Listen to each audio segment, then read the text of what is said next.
Is this how large we were imagining the burn scar is going to be, or is this a preliminary sort of look? That's a great question, Juan. And the red area, the red and yellow areas here are the evacuation zones. So this is the entire area here, all the way from Mandeville Canyon to Topanga Beach and all the way heading to the west here in this area as well. These are the areas that they want people to evacuate. But of course, we know this has kind of been a problem as people are evacuating. They run into traffic jams. Some people in Amanda Starantino's neighborhood, which was up in this area, are being told to shelter in place. But these red areas are evacuation order zones. These yellow areas here, I should say, let me clear the screen, those are evacuation warnings. The people that live in this area, they're going to be told to get ready to leave in case this fire continues in a westbound direction. Now, the gray area here, as you said, that's the Franklin fire, burned for about 9 days at the beginning of December. And that's a very specific outline. The perimeter of the fire is exactly where it burned. You can see it went all around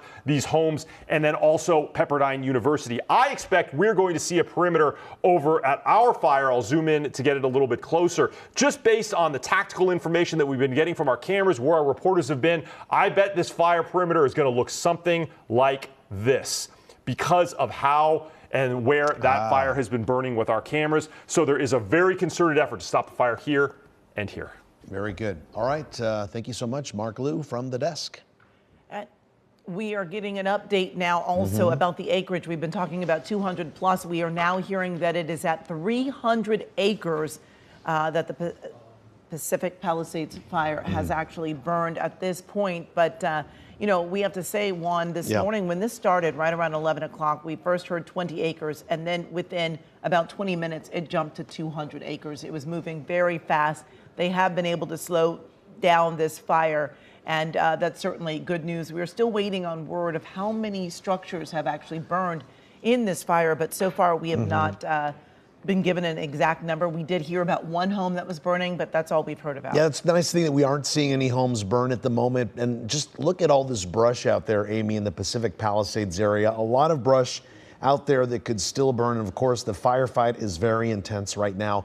A CBS News correspondent, Jonathan Vigliotti, is also out on the fire lines covering this fire for the network. He sent us back this video. Let's go right to it as he tries to escape the flames. Come on, guys. We gotta go.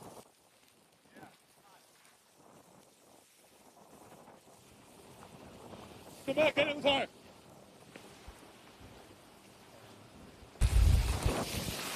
Come on, guys. While we're looking at Jonathan Vigliotti's video there he put on X, you can see his crew right there behind him. Bushes on fire right in front of those homes there. The winds very intense, the smoke very heavy. And of course, for security reasons, of course, he decided to pull the crew from that area, as we've been doing as well. Once we know an area is not safe for our crews, luckily the firefighters that are out there as well gives us the heads up. I remember, Amy, being out there on the fire lines many times. You'd be in an area where you thought it was very safe. It was kind of a command center where you'd get information, and all of a sudden they'd come tapping at your window there and saying, hey guys, you need to move. It's not going to be safe here in about 10 or 15 minutes. And they would be right. So it's always very good, not only for news crews, but for residents out there.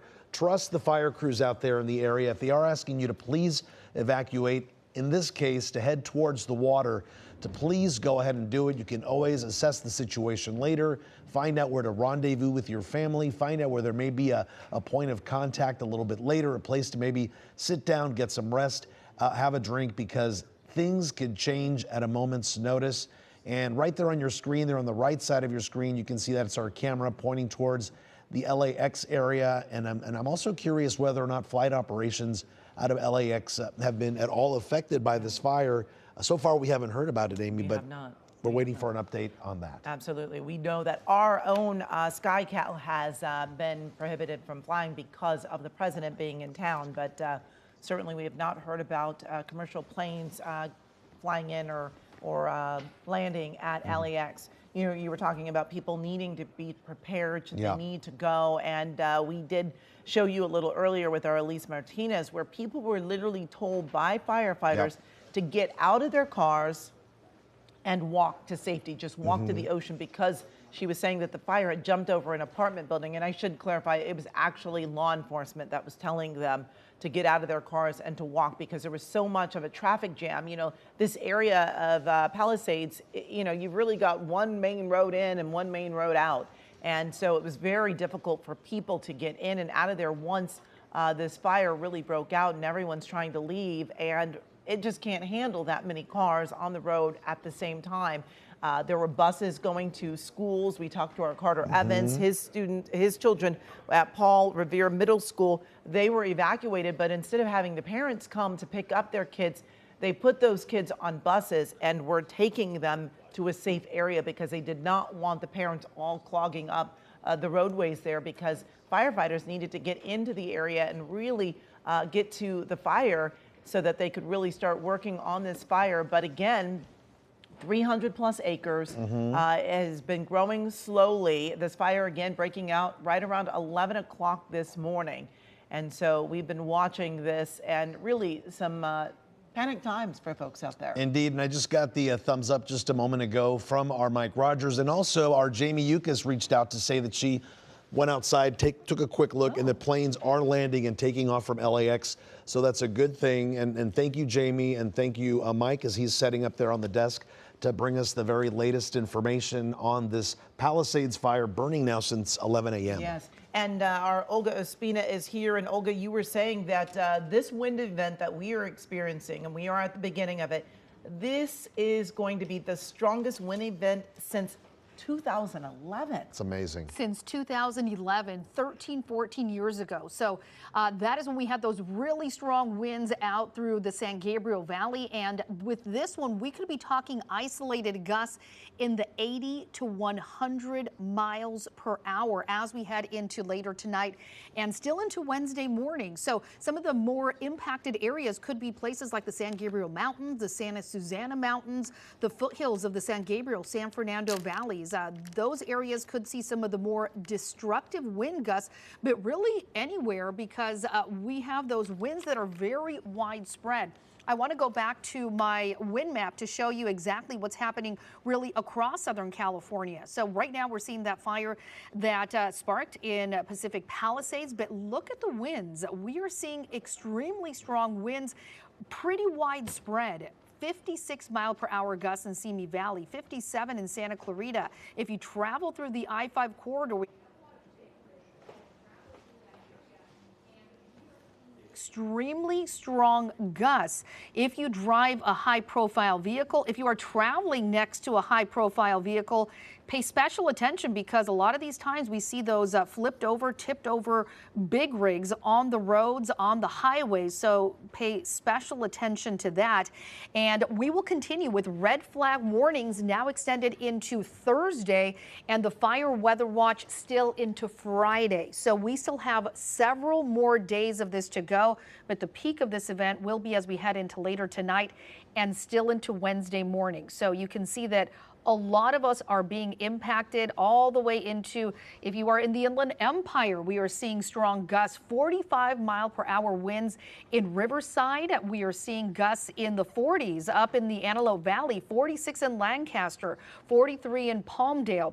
Taking you to Pacific Palisades right now, 41 mile per hour wind gusts. So these are extremely dangerous conditions. If you are leaving your home and you live in one of these areas that is close by to where you have that fire, you may want to take some important belongings, because we have those strong winds that are really pushing all those embers across other areas that perhaps are not currently impacted and could also spark a fire and continue to spread as we continue through the afternoon, into this evening, and still into tomorrow. So there's that high wind warning, and you can see that it includes most of Ventura County into LA County. So valleys, gusts of 60 to 75 miles per hour. For the mountains, 75 to 100 mile per hour gusts.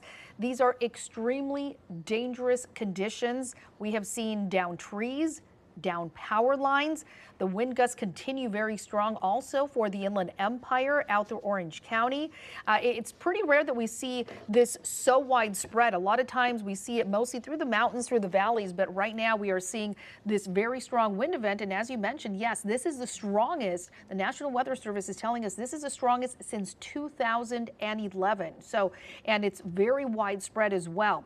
Red flag warning through Thursday because of the strong winds. We have the low humidity, the high fire danger, and we also have very dry conditions. It's really been a very quiet rain season here in Southern California. So all that vegetation is very dry, and once you get some fire moving through, it's going to catch fire very quickly, and those winds spreading it very quickly as well.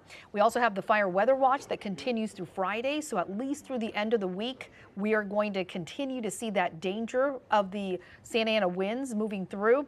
And here's a look at LAX. So you guys were just mentioning LAX. Yes, you can see all of that smoke from the airport, and of course that is creating terrible air quality across not just Pacific Palisades, but a lot of the surrounding area is going to continue to see that air quality diminish as we head still into the next several days. So a lot of things that we're going to be tracking that for you and get into all those details during our later newscast. But we're continuing to monitoring the winds. We're continuing to monitor the air quality as well, and we will continue to keep you posted through the afternoon and evening. And Olga, before you go, I have a quick question for you there. This morning I woke up, I looked outside the window, it looked a little breezy, then of course there's the strong gusts, then it dies down again. You're saying the worst of this latest episode is going to be maybe tonight into tomorrow. So basically, we really can't let our guard down. I mean, these gusts can come at any time, even when we think we're getting a little bit of a break, right? Exactly. And I think if any of our viewers have even been on the road, you might be driving and you're experiencing some calm conditions, and then all of a sudden the wind just starts picking up, and it can create some really dangerous situations. So exactly, a good advice to not let your guard down if you start experiencing those lighter winds, because we are in for some even stronger winds later tonight. Yeah. As I said earlier, I was coming in from the San Gabriel Valley this afternoon, and there were times on the 10 freeway where you'd feel kind of those gusts of wind push your car this way and that. So whether you're out on the road, if you're traveling today, if you're near the ocean right now, definitely you need to be careful, because these winds are affecting us even in the inland areas and areas you wouldn't think would be affected by it. Exactly. Let's check back in with our Elise Martinez. I believe Elise had to move. Where exactly are you now, Elise? Hi, Amy and Juan. Yeah, we moved. We are on Los Liones, which is above PCH, but just below the Palisades, and it is a whiteout here with all this smoke. Wow. You can see that they're letting more people down Sunset. You can see more people evacuating. You can see police cars. You can see this long line of fire trucks. And let me tell you, it is so windy, and I just almost got blown off my feet by a gust of wind, and complete whiteout condition here. If my photographer can pan back, we did see some flames earlier in the hillside. We haven't seen any homes on fire in this area, but definitely part of the hillside on fire behind us. I can tell you that the ash is very, very thick out here. And again, more and more people trying to get out, head down Sunset towards PCH. Now, this is right around the area where we were during a couple live hits ago, where people were told to get out of their cars, abandon their cars, and walk down to PCH. So just above this area by Palisades is where some of those cars were abandoned. We're not sure. We talked to police. They said they are letting more people down, letting them out. He's not sure exactly where they're coming from. But again, those evacuation orders in effect for this area. And now we have this giant, it's coming out of there it is. Looks like not a super scooper, a scooper, so going in, heavy machinery to move some stuff around. And here it comes. Sorry, it's getting a little bit harder to talk. We'll let this pass.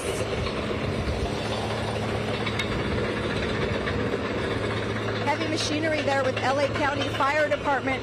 They're heading down Sunset. Heading down Sunset towards PCH. Not sure what they're going to be doing, but again, traffic control up here. More cars coming down from the fire zone. Everybody just trying to get out. Again, whiteout conditions up here. We're also next to, there's an apartment building in this area that also had to be evacuated.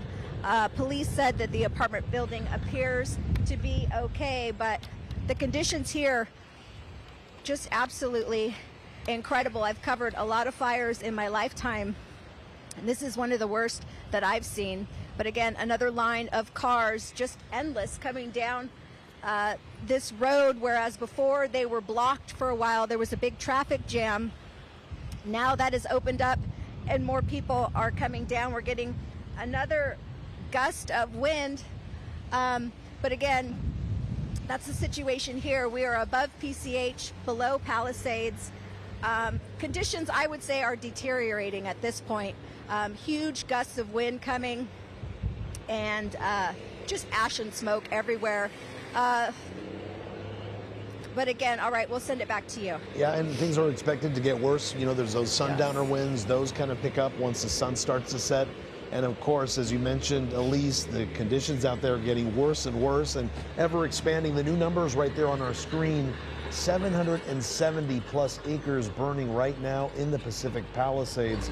We went from 200 earlier today to just 300 less than 20 minutes ago. And now we're up to 772. And you know, that number will continue to grow throughout the night. And here's a perfect example of why it's so important to keep those roads clear. Look at the size of this equipment that's being moved into the area now. I know many times when fires burn along the coast, along the cliff sides, and that vegetation burns, that could lead to boulders and rocks becoming loose and sliding down onto PCH, and that may be the reason that they're out there along PCH, which we know right now, PCH, northbound PCH is closed till further notice. The westbound 10 at Lincoln Boulevard, that's also closed. If you are a user of public transit, Big Blue Bus Route 9, that is also temporarily suspended. And the reason why all this is happening is they need to keep the area clear. We need to avoid the area unless you're evacuating to make room for evacuees and those first responders that are trying to get out there. But fire crews from Orange County, Ventura County, as far as Sacramento, they've all come into this area here of Pacific Palisades to try to get the upper hand on this fire there. We see our Elise talking to more residents now. I think she may be getting ready to speak to him.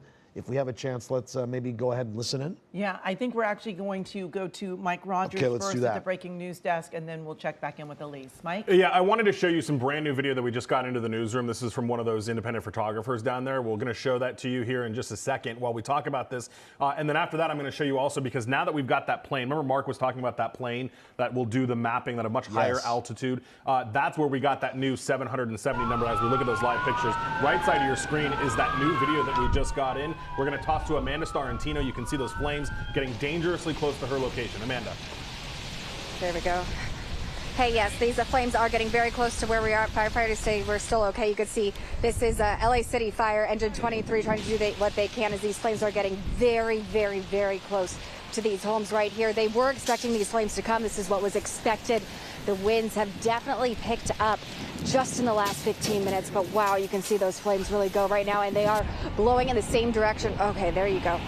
It's really lighting up the ridge right here, if you guys can see that. It's very, very hot over here too. Okay, it's getting really close.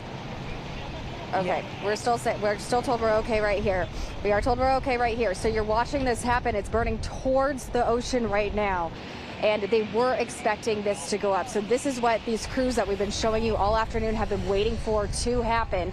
And that's exactly what they're doing right now. So they're wanting this area to all burn as it burns down and away from these homes. And that's what's happening right here.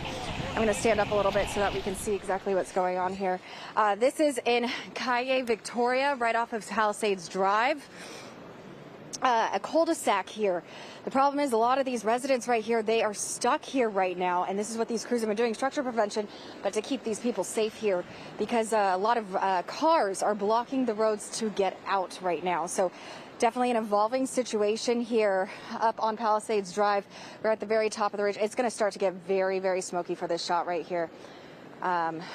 Sorry, I'm trying to keep an eye on it as well, but they're doing what they can. These flames getting very, very close to us right now. And Amanda, this is just such an example of, we've been talking to you all morning and into the afternoon, and you were in a nice position where there was no fire close to you, and now, just like that, I mean, the flames are right there on that property right beneath you.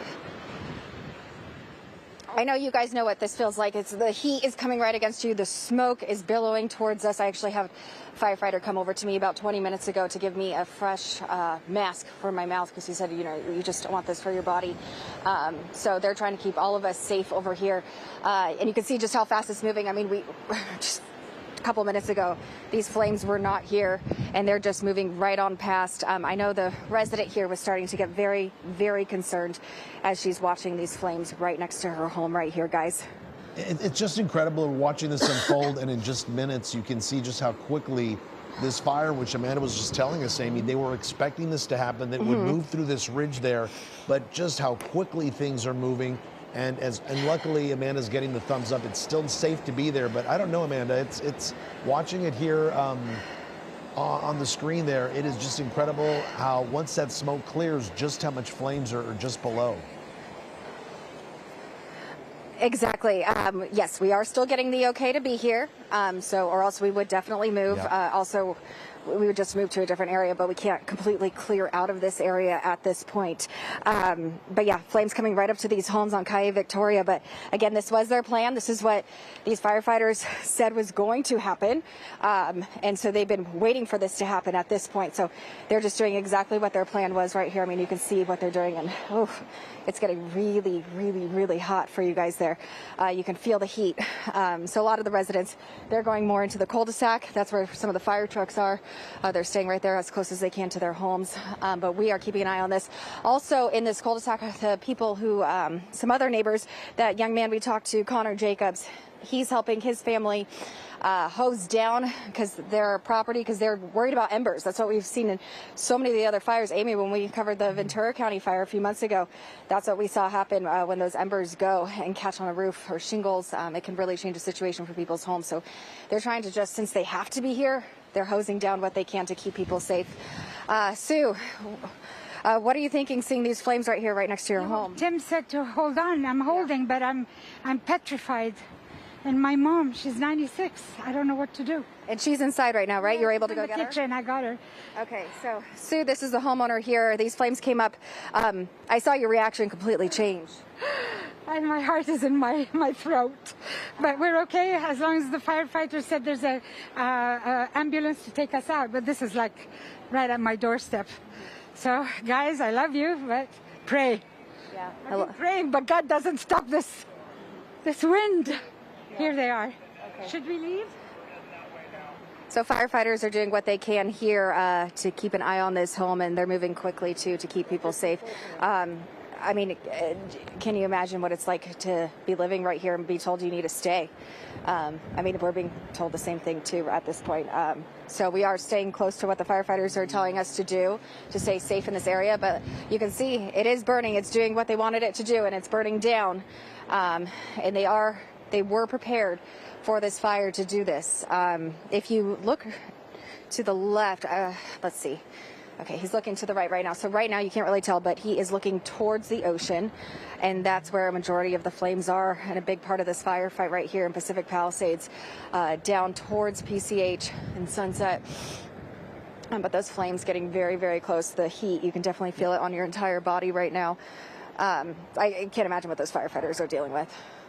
Those firefighters doing such a great job, Amanda. They're down below you. We saw the fire get very close to that tree that was, not on fire, but the one that Victor's showing us right there. And the flames just kind of passed right through, going exactly where it wants to go. And it looks like this home is going to be spared. But again, it's those embers that people need to be worried about, whether or not They're going to travel a great distance and start spot fires in other parts of Pacific Palisades, as we see here. But despite the intensity and the heat that you feel and the smoke, it's incredible to see the firefighters with these hoses doing such a great job at basically steering those flames away. Do you see how quickly they're working? Exactly, because we all know from covering fires for many years, Juan, that a fire's tendency is to race up the hillside. It always races up the hill. So these firefighters are kind of working with a couple of things against them. We've got the wind, we've got the fire's natural tendency to go uphill, and they're just trying to keep it at bay, keep it down that hill and put it out.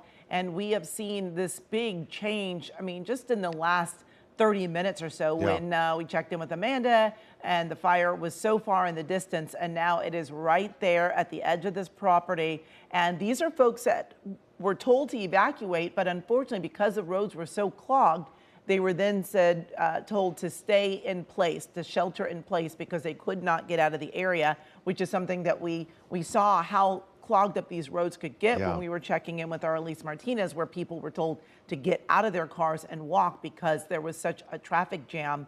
And we are just watching as Amanda's there on the edge along with the homeowner, and they are watching. I can only imagine what that homeowner is thinking with this fire so close to her home. And imagine, Amy, 96-year-old mother waiting inside, a senior who's not very easy to move around. Exactly. She's got to worry about her. They do have fire crews outside in case they do need to take them to safety. Amanda, things a little better there for you, it looks like? Yeah. Excuse me? One more time. Things are looking a little better for you there? It feels a little calmer. I mean, just look how much has changed in just a couple minutes, just from when we've been on air with you guys. The fire moving down this way and moving in the direction. I don't know if you could hear me asking the firefighter if we're still getting. He said, yeah. That's what we wanted it to do. So it's moving on by. He said once this moves through, they're pushing it in the direction that they want it to go in at this point. But you can just see how fast they are moving and working right now to try to keep these flames away from this home. What's really been interesting, too, on top of this, we've been seeing wildlife being trying to come up to this area, trying to escape the flames as well. So a lot of moving parts here as we're continuing to watch these flames. But firefighters said we're good in this space. So a lot of neighbors and residents right here in this area up on Palisades Drive very concerned, but they said they have it under control right now, and we're all okay right here, but you can just see how fast they're moving. Well, that is some good news, and we want you to be safe, Amanda. You and Victor doing such a great job out there bringing us live pictures from the scene. All morning long, Thank you, Amanda. All right, let's go back to Mike Rogers on the desk with some new information for us. Mike? Yeah, like I said, that fire mapping at now 770 acres. I'm going to ask the control room here in a second if we can show my computer, because now that we've got that perimeter mapping, I can show you exactly where it has burned, and you can see, and I'll point out to you where Amanda is, or where she was or is right now. Of course, it's so crazy to see those pictures from Amanda as well, because it's so counterintuitive to see a fire burning as close as it is to you, but then understand that you're actually safest to just stay put where you're at. That's why it's so important that everybody listens to the fire personnel down there. Here's my computer, and I'm going to show you. So look at, here is the darker orange. The red is still the evacuation area. The darker orange here is what is actually burned. Right, so this is what the the fixed wing plane up there has said is actually burned. So I want to show you where Amanda is. Amanda's truck is parked right here on this corner, and she's in one of these backyards. So as you can see, the fire obviously has already burned dangerously close to her, but this was the area, the shrubbery all right here is what we just saw burning in her live pictures. So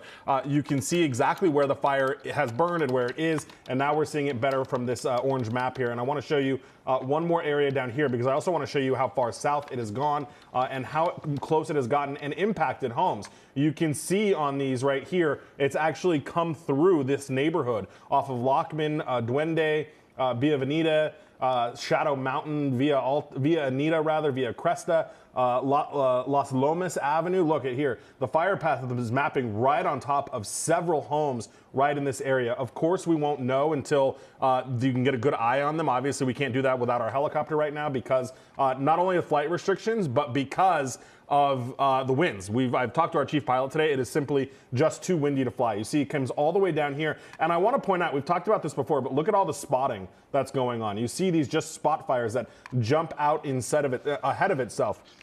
I want to show you something else here. This is one of our Alert California cameras. and this is what's called the Helispot 69 Bravo. You can see those little pumpkin buckets down there, and you'll see the Chinooks, and you'll see the other helicopters. Let me play it back a little bit further.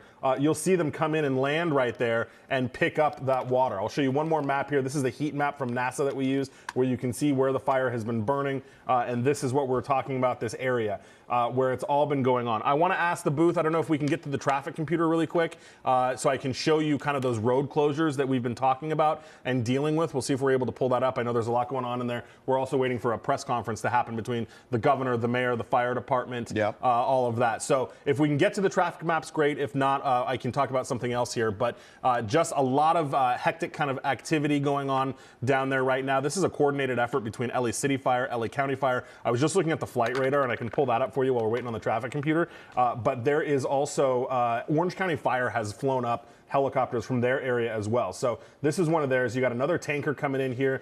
This is the MD-80. You've got the lead plane, or the intel plane rather, that is doing all the mapping and everything as well. These are all the fire helicopters from LA City Fire. And then additionally, okay, here's our traffic maps. Look at that. Even on the west side, you've got the 405 and the 10, which are an absolute nightmare. You've got Topanga Canyon, which is closed to the north. You got PCH closed on both sides, and then I'll get even closer here, and you can see all of the interior surface streets are just an absolute mess. So what the fire department had been telling people to do is take Palisades Drive down south, and then get on Sunset and go west, and take Sunset down to PCH. That's how they wanted people to evacuate. The problem was, and this is why Amanda Starantino is stuck where she's stuck, Palisades Drive got overtaken with fire right there near the Starbucks. People were abandoning their cars, and we were looking at video earlier where you could actually see cars on the side of the road there. So this has just been a really hectic situation, and I'll pull out a little bit further because all of the arteries in and out, PCH is completely jammed all the way down into Santa Monica. The 10 is jammed, the 405 is jammed. That's happening on a good day.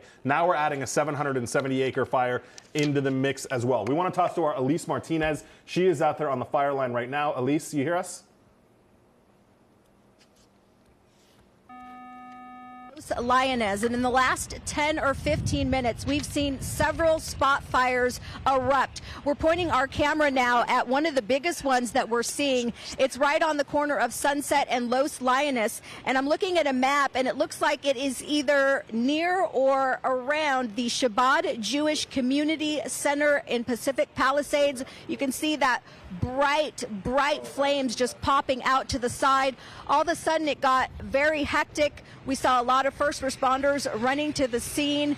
They're trying to get out these spot fires before they spread in this intense wind. It is just whipping up here every moment. You just get some really powerful gusts, and you can see those embers move from one side of the street to the other. On the other side of the Jewish Community Center is the West Side Waldorf School. That, of course, has been evacuated.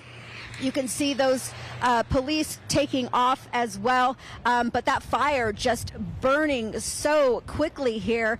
Nothing in the way to stop it as the wind's just carrying those embers. You can see on the top of that hillside, we're not sure what that building is. We think it's an apartment building that my photographer is showing you now. You can see the flames on top of that hillside as well. We haven't seen any crews putting water on it yet. We've seen no water dropping helicopters in this area.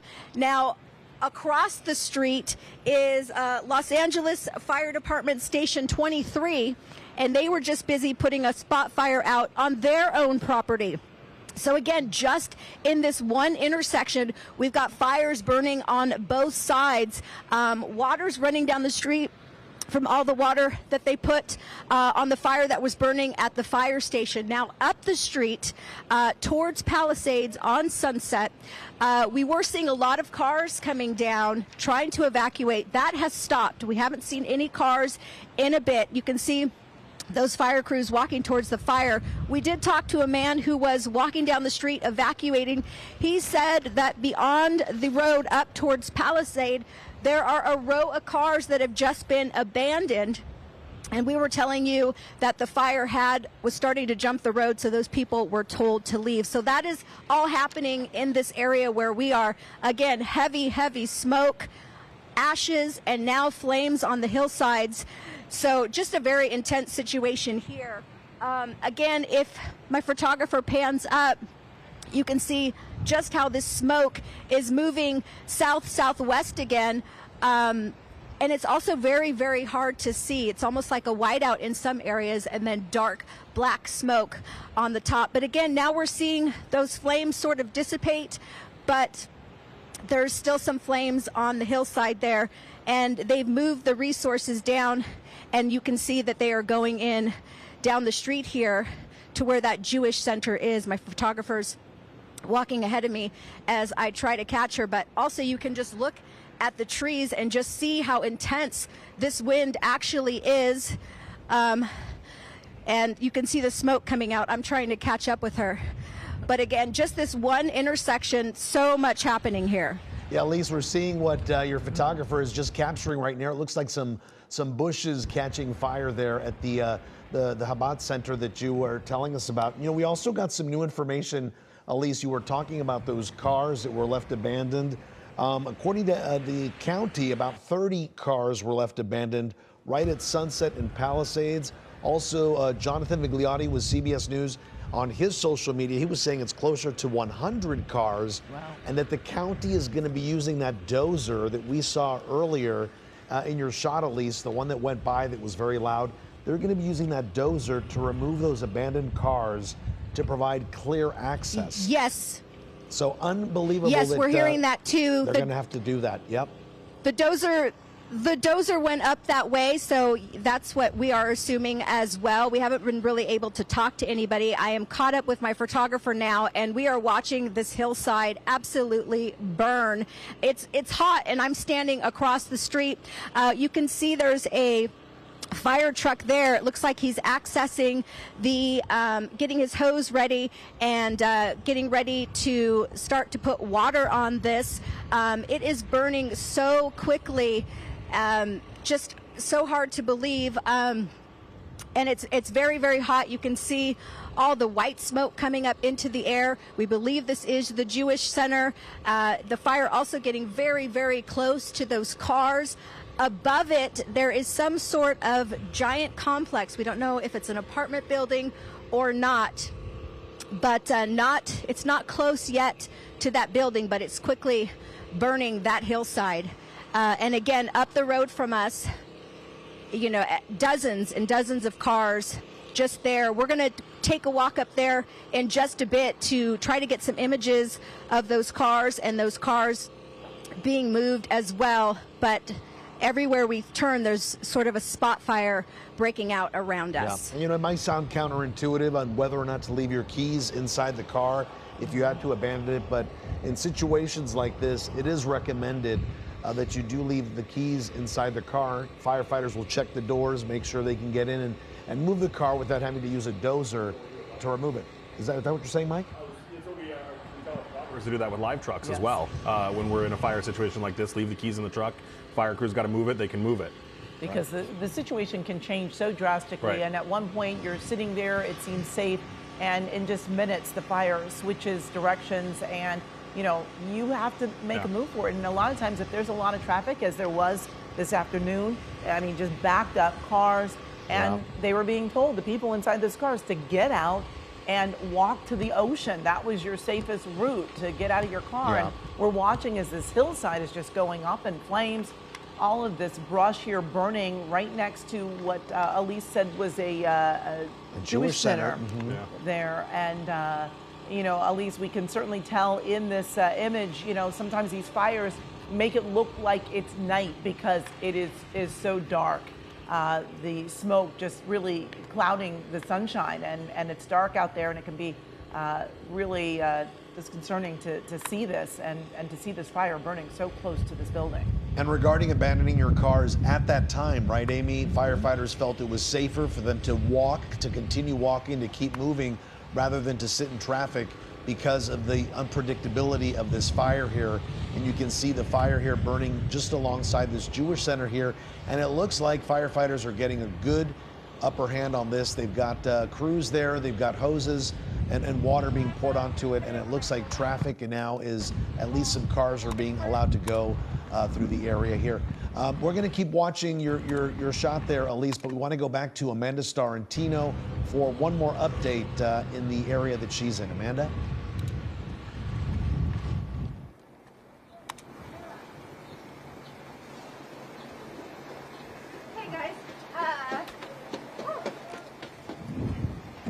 Sorry, I put my microphone down. We heard you coming, Hey Amanda. guys, if you can hear me. Yes. There we go. Okay, so there was a hot spot right next to the woman's home. She was trying to take it out herself, and that's what we try to tell them is let the firefighters do their job. And that way they can get those spots here. But we wanted to give you one last look before we head out. We are told we're still in a safe location, but you can see exactly where those flames went that we showed you a few minutes ago. It burned this area, so they feel like this is now good for this spot here. These residents are okay. They want them to stay in this area for now, and they want them to stay away from firefighters as well. And let them do their job right there, because that's what they're trying to do. But you can see the fire has burned all the way down there. It's looking much better, at least for this area, as the fire continues to move down towards the ocean area. Back to you guys. Certainly a lot of smoke there, Amanda. And in a way, it is good that this brush has burned so that it is clearing the area around that home. We've got a lot of signals going right now at this point. We're looking at images right now. This is from our Elise Martinez. This is a Jewish center, she says, and the hillside there burning. But we have seen, and I was going to ask Elise, for a while there, we saw no traffic going down the road. Did they just open up a section of roadway to allow these people to come through here? Because we didn't have any traffic there for a while. Elise? Hi, it comes in waves, so it'll be completely empty, and then you'll see a police car at the front, and they're actually escorting people out. I think the issue is that there's fire up above towards Palisades, and they're trying to usher people out when it is completely safe. But again, we have another row of cars. We're going to head up a couple blocks to see where that dozer went. Because as you mentioned, and as we're hearing here on the scene as well, it's moving cars that had to stop in the middle of the road when the fire was about to overtake the road. They just called in another engine here, and a lot of smoke. They're putting more water on that spot that we showed you right by the Jewish center. You can see all the thick smoke just coming out of that area, but we're heading up now closer to where the dozer is to see what's going on there. So we will, as soon as we get to that, we will come back to you live. All right, Elise, thank you very much. As we continue watching these live pictures from Pacific Palisades, we'd like to welcome in our viewers watching us right now on CBS Los Angeles over on Channel 2. We are simulcasting on Channel 9 as well as CBS News Los Angeles, our online streaming service. You can see the difficult and dangerous situation out there burning in the Pacific Palisades. And we want to get to our Jasmine Veal. Jasmine, we understand that you're in a position, you're on the move. We just had to run down back to our live truck from El Medio. You guys can hear me. I know I might be frozen here. We can hear you. We're trying to get out of the path of the fire, because the flames just caught a palm tree on fire, and I was surrounded by homes that were burning at the top of El Medio Avenue, and neighbors who were evacuating were very frustrated why they have not seen any firefighters. I did not see any fire structure defense up there at the top of El Medio, but again, we just had to jump back in our live truck because the flames were jumping across the street and catching, various homes on fire as the wind would just pick up and just throw these embers every which way. And like I said, a palm tree had caught, so then the palm fronds were flying all about. But now we're back down to Sunset Boulevard here, Sunset and El Medio. If you're familiar with this, if I were to turn right, I'm going to try to flip the camera around here. I've been talking to residents. This one man named Adam said that he heard a fire station had burned, but he wasn't sure if that was the case around Sunset, which was really bad. He said there are 3 channels down from the Palisades. You have Sunset, well, you have the main artery there at Sunset, but you have Palisades Drive, you have El Medio, where I'm standing, and another street in the middle of those two, and that's where they say the flames and the wind just really just pushed the fire through those avenues, and that's what caused these homes to catch. Let me try to turn this. I know, I'm trying to turn this around for you guys. Hold on. Incredible, and to show you what Jasmine. I'm looking at. Here, let me get, sorry guys, there's some black smoke ahead of us. I'm gonna jump out of the live truck here. Jasmine, we want you to be safe. We appreciate that you are showing us the images, but we also want you to be safe and, you know, do what you're doing safely, but don't put yourself at risk. Well, no, that's fine. We're back down here with some residents who also have just jumped out of their cars. If you can see that. All right, we're listening to your voice, Jasmine. We don't have your picture apparently, but we get an idea of exactly what's going on there. You're talking about you're at Sunset and El Medio there, which is right next to Palisades, one of the areas where we're seeing some homes burn. And while we try to get your video back up, we want to go to our Mike Rogers on the desk. Mike, you actually have video of some of these homes burning, right? Yeah, I do. And what you're looking at on my computer really quick before I show you that video, this is the new mapping system, the 3D mapping system that CAL FIRE just put down. Each one of these white things here is a home or a structure. And you can see anywhere there is red means fire has moved through this area. Now, I want to be clear. It does not mean that these homes burned. It just means that the fire moved through this area. And you can see, though, as we continue to look, we have a lot of these white structures, especially up in these neighborhoods that were directly in this fire's path. Enchanted Way here, and then even further up here, this is a whole cul-de-sac on Floresta Place where the fire moved through. So again, we won't know how many of these structures were damaged or destroyed, but this is video that we just came in that very clearly shows homes burning.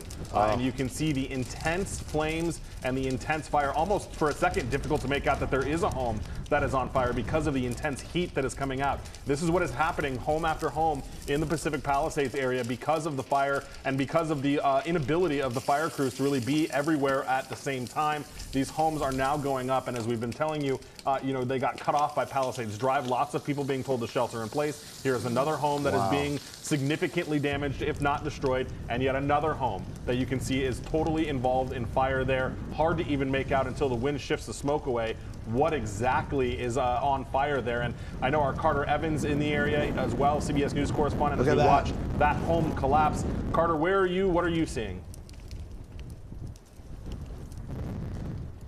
All right, I don't think we have Carter just yet, but we'll continue to look at some of this video of these homes burning. And we're finally getting that updated acreage from CAL FIRE. I think we have Carter now. Is that you, Carter? Yeah, that's me. Hi, Carter. Where are you? So I'm off Bienvenida on Akron Street right now. And the last time I talked to you, this was far away from my home, and the wind was blowing it just past it. The wind has changed now, and just around the corner, there is a home on fire, and there are no firefighters in sight. They are doing the best that they can. I've been driving up around here, and I have seen them.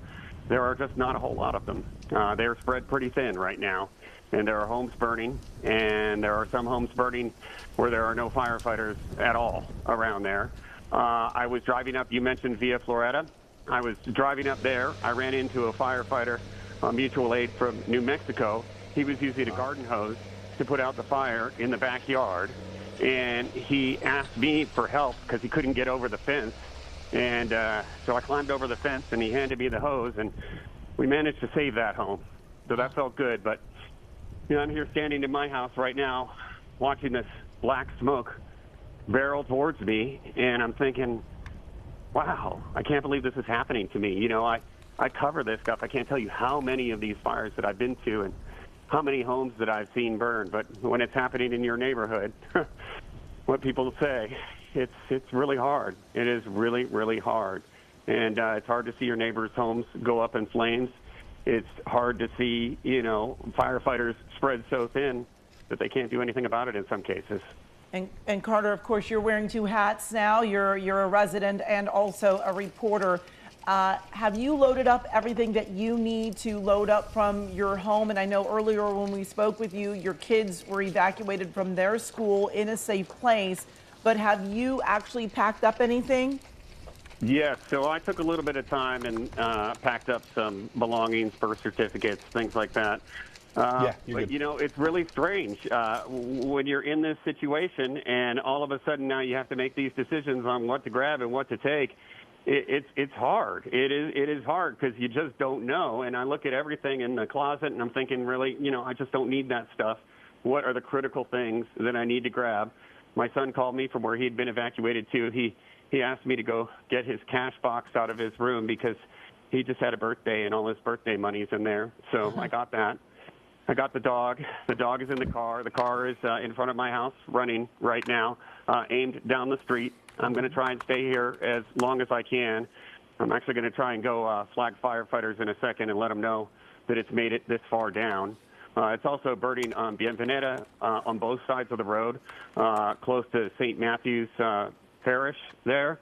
I've seen several homes on fire in that area and also on the ridge above. It is a massive fire. It is spreading in all directions, and it's hard to keep up with. Carter, are you just downhill or uphill from the fire right now? So I'm downhill from the fire. I'm closer to Sunset Boulevard, but it's making its way down.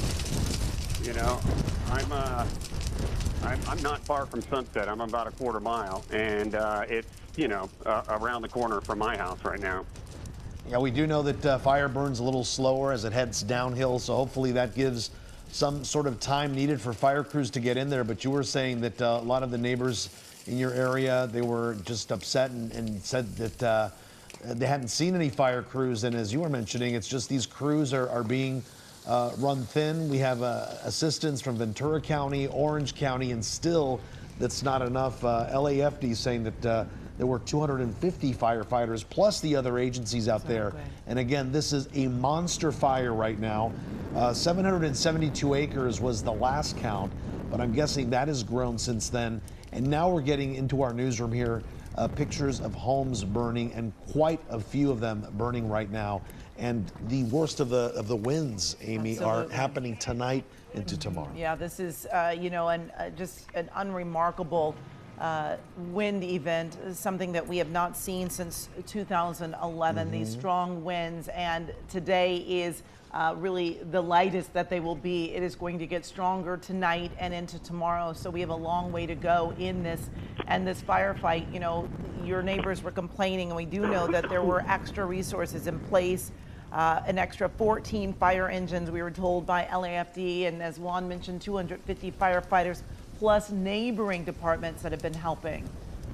So, you know, they're there, but Carter, as you said, the fire is in so many different directions now, and in so many different streets, and so many different parts of Palisades.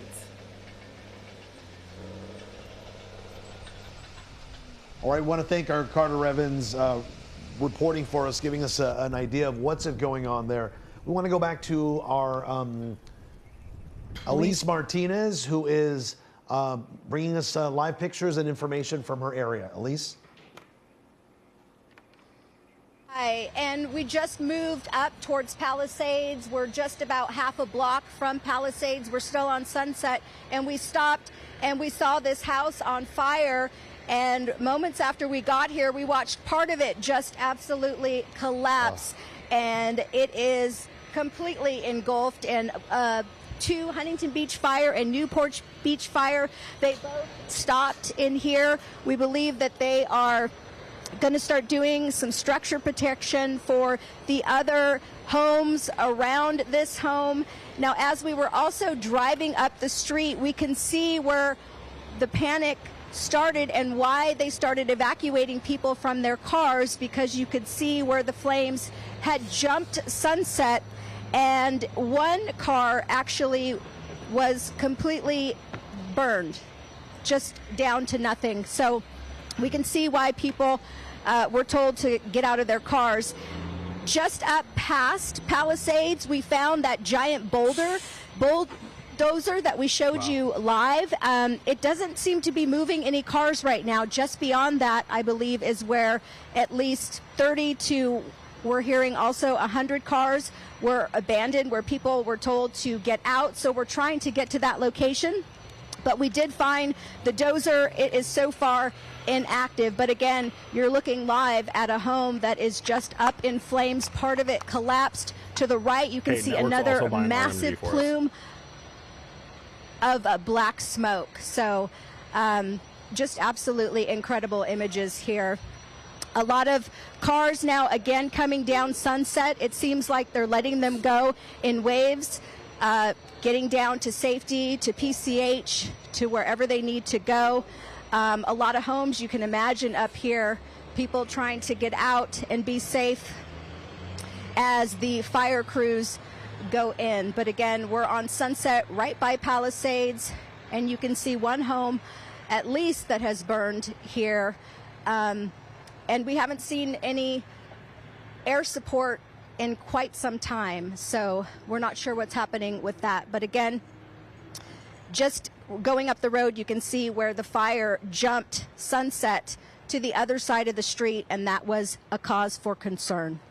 And we are going to be seeing these spot fires burning in different parts of the Pacific Palisades area and beyond. These strong winds can carry an ember. I believe last time during the Franklin fire, we said anywhere from 2 to 5 miles that an ember can travel in a gust of wind and start fires elsewhere. And really is so sobering, at least, to see this video of a home burning, homes that in many cases have been in families for many years and in generations have celebrated holidays and events at these homes, and now in just a matter of moments, really, these homes are collapsing to the intensity of these flames being whipped by the winds here. We know this is a wind-driven fire, a wind-driven firestorm that we're dealing with right now.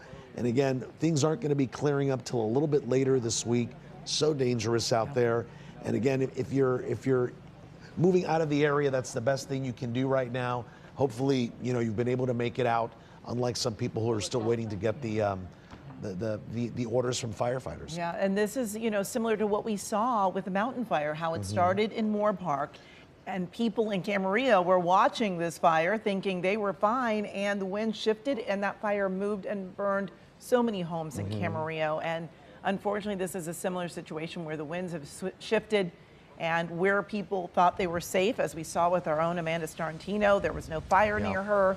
And then in just minutes, the wind shifted, and then we saw those flames race right up to the property that she was at. And now we are watching these homes just go up in flames, and it is so tough to see this, this Look at destruction. That, it's falling apart.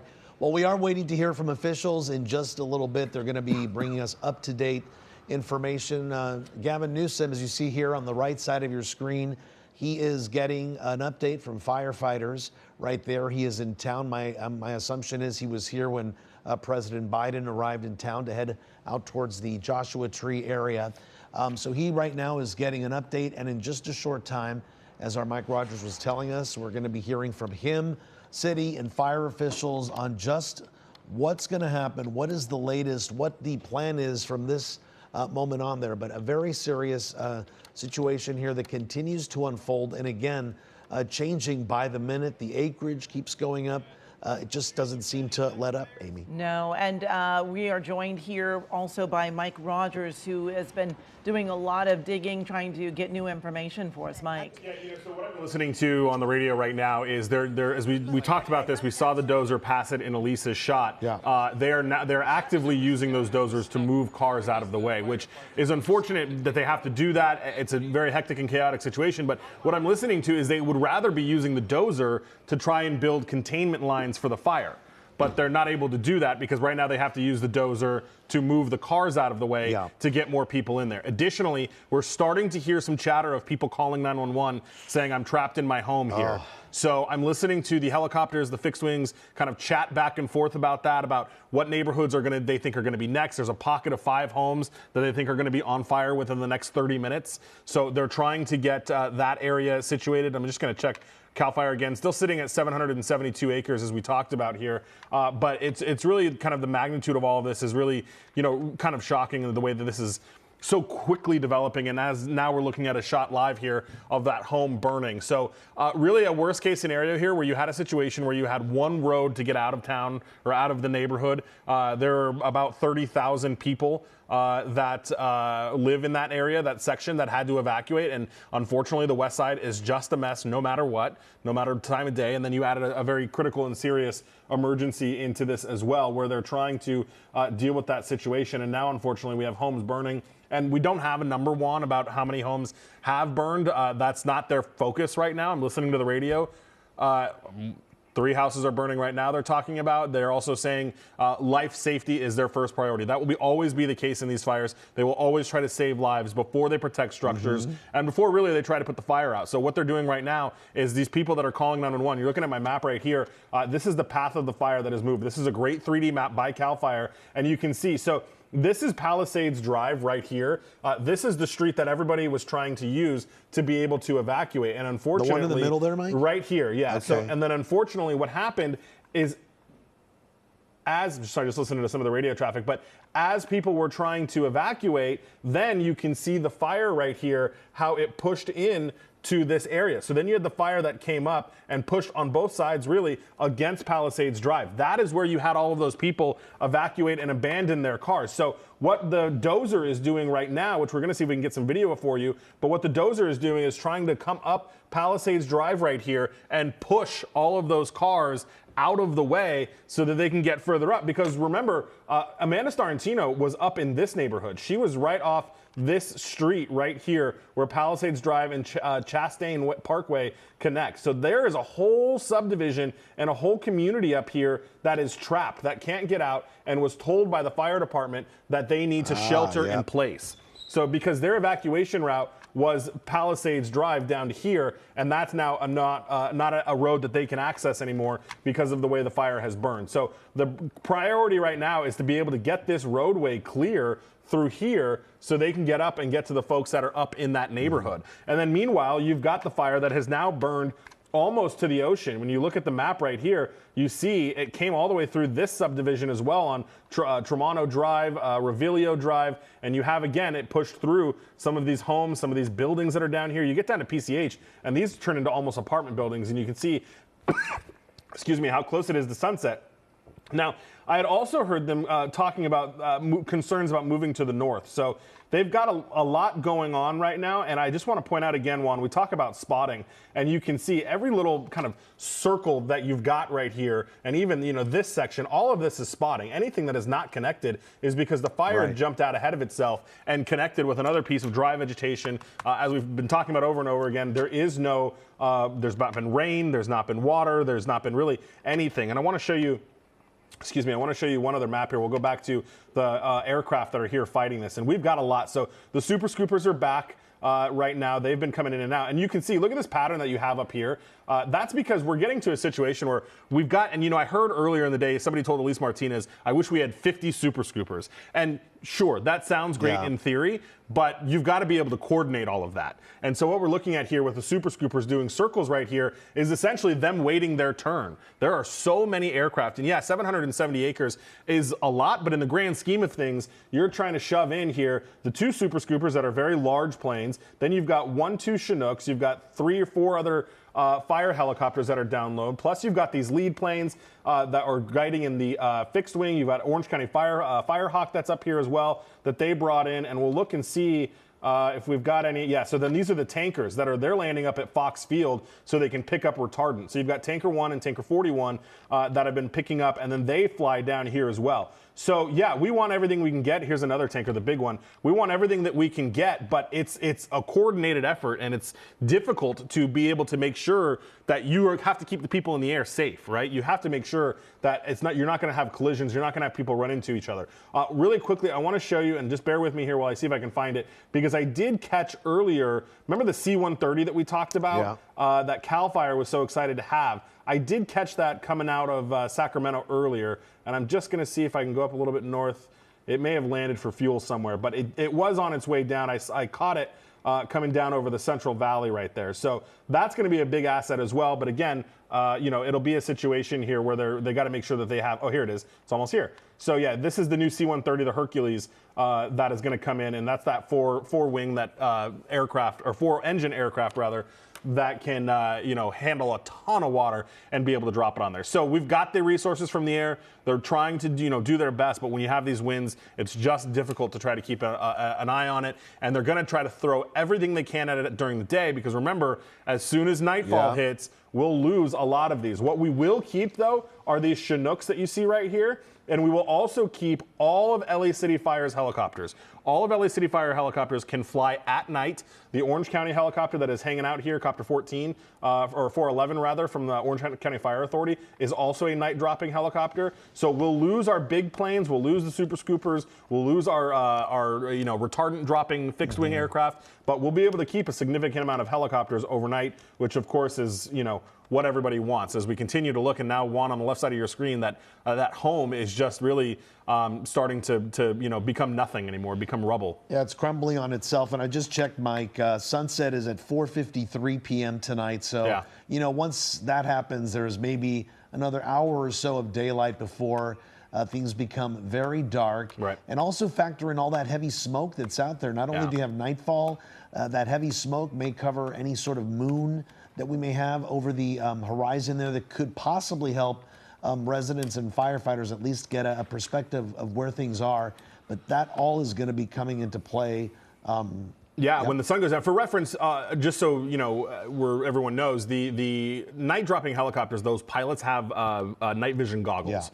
So they'll be able to see through that. But that doesn't make the ocean any brighter, right? It's right up against the ocean. That's a very dark factor. But those guys will be able to fly using those night vision goggles over the fire to be able to try to maintain that. But, we're still in that phase of the fire here where it's just trying to protect life. If there's people that are trapped in homes, they're trying to get those out. You can tell how critically they need to get Palisades Drive cleared. The fact I don't remember a fire, and Juan, if you do, let me know, but I don't remember a fire where they have brought in a dozer to shove cars out of the way. I can't remember anything like that, Mike. I mean, that's incredible. And the fact that they need to do that, it really speaks to the magnitude of the fire and what they're needing to do to make sure that they can get through this. If anything, the dozer's there to create fire lines and to make sure that they can maybe get rid of some dry brush or what have you to create fire breaks to give them the upper hand. Mike, I know our SkyCal is grounded, and that has to do with the president's visit, right? It has to do with the president's visit, but I was talking to our chief pilot earlier. There's flight restrictions in the area because President Biden is in town, and because of the winds, by the way, he had to cancel his trip out to Riverside County. He did cancel it. So he never left. There was going to be a window between 1 p.m. and 4 p.m. where those flight restrictions would lift out here because he was going to be out in Riverside County. But I was talking to our chief pilot. Even if there was no flight restrictions, the winds are too intense for us to fly. It wouldn't be safe for us to put SkyCal in the air, especially in a situation like this because, the fire helicopters are much lower than we are. We, at this situation, would probably have to be up close to, I would say 7,000 or 8,000 feet above to get out of the way of all the fire aircraft. And that would be unsafe for us to do. Even at a point at Van Nuys Airport, the wind even to the ground level was so intense that we wouldn't have been able to fly anyway. So it's obviously, SkyCal is obviously such a great resource for us to be able to see these fires, but it would have been unsafe for us to fly in those conditions. And I've been in the chopper when we've had slightly windy conditions, and it's kind of scary up there as well. So I can only imagine with these strong gusts, 100-mile-an-hour winds, that things are just too dangerous to do that. Right. You mentioned the president canceled his trip out to the Coachella Valley. 2 hours driving is just too much also to plan and to secure. So he had to cancel the trip, and we continue watching this fire here, the Pacific Palisades fire that started at 11 a.m., started at about 200 acres, quickly grew to 300 acres, and now we're sitting at about 770 plus acres. And in just a little bit, we are hoping to hear from state, city, and county officials as to the very latest on this fire. My guess is this fire is over 1,000 acres at this point, just as quickly as it's grown, Mike. Yeah, and they're still mapping it. I do see that fixed-wing helicopter, Intel 12, that is still trying to map this fire. And I want to ask if in the booth, we've got some video that I had cut earlier that's called QRF aerial, if we can show you that for a second, because that is what is coming out of that plane. So while the plane is, the way these Intel planes work is they have a mapping technology within the plane. They sit there and they circle and circle, and the technology maps it. And literally,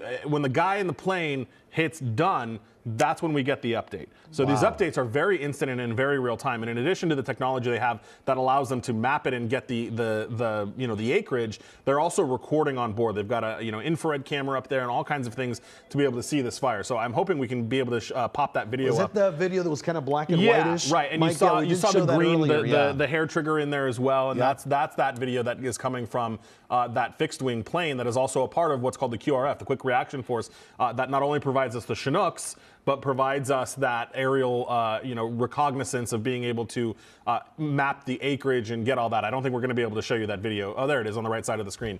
So yeah, you can see that's what they're looking at. And really, because SkyCal's not able to fly, this is the only aerial video that we've really seen. And I cut the audio out of it because it's distracting, but underneath of it, they're giving updates. They're talking over the video and giving updates of what day it is, what time it is, and you can see the hot spots, and you'll see them flip in and out of their different camera angles here to really get a good idea of the hot spots and where things are burning.